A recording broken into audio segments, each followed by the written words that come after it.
25 লাখ টাকা ডিমান্ড করেছে। আর সঙ্গে কিছু মাস্টার মশাইরাও আছে, যারা সবাই মিলে মেন্টাল টর্চার করে, মেন্টাল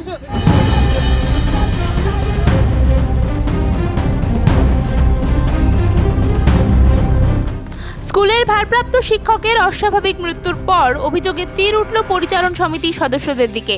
কেবল পরিচালন সমিতিই নয়, একাংশের শিক্ষকদের বিরুদ্ধেও উজ্জ্বল সিংহ রায়ের মৃত্যুর পর অভিযোগের আঙুল তুলেছে তার পরিবার।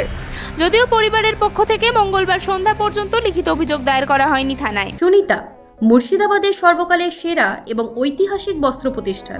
বিয়ের কেনাকাটা থেকে শীতের পোশাক, নামি ব্র্যান্ড, সেরা দাম, একটাই নাম Sunita. Managing committee, total managing committee সঙ্গে সঙ্গে মাস্টারমশাইও আছে, যাদের 35 লাখ টাকা দিতে হবে। তা নাহলে বিভিন্ন কেসে ফাঁসাবো, চোর প্রমাণ করবো। আগের দিন যেমন চাল নিয়ে সমস্যা করলো, সেরকম ভাবে হ্যারাস করবে। বেশ কিছুদিন ধরেই মিড ডে মিলের হিসেব নিকেশ নিয়ে টানাপোড়েন চলছিল স্কুলের ভারপ্রাপ্ত ওই শিক্ষক ও পরিচালন সমিতির মধ্যে। গত শুক্রবার একটি মিটিংও হয় স্কুলে। পরিচালন সমিতির সদস্যদের দাবি, সেখানেই মিড ডে মিলের হিসেবে একটা বড় গন্ডগোল দেখা যায়। তবে তা নিয়ে শিক্ষককে তেমন কিছুই বলা হয়নি বলে দাবি পরিচালন সমিতির সদস্যদের।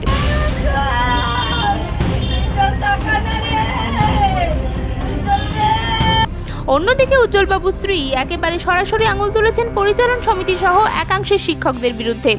চলুন দেখে নেওয়া যাক কি অভিযোগ তুলেছেন তিনি। ওই একটাই যে এর আগের দিন যেমন করলো চালটা নিয়ে, যেটা ভিডিওর অটোমেটিক চালটা যাওয়া সত্ত্বেও ওরা কি বললো যে না, উজ্জ্বল সিংহ রায় চাল বিক্রি করছে।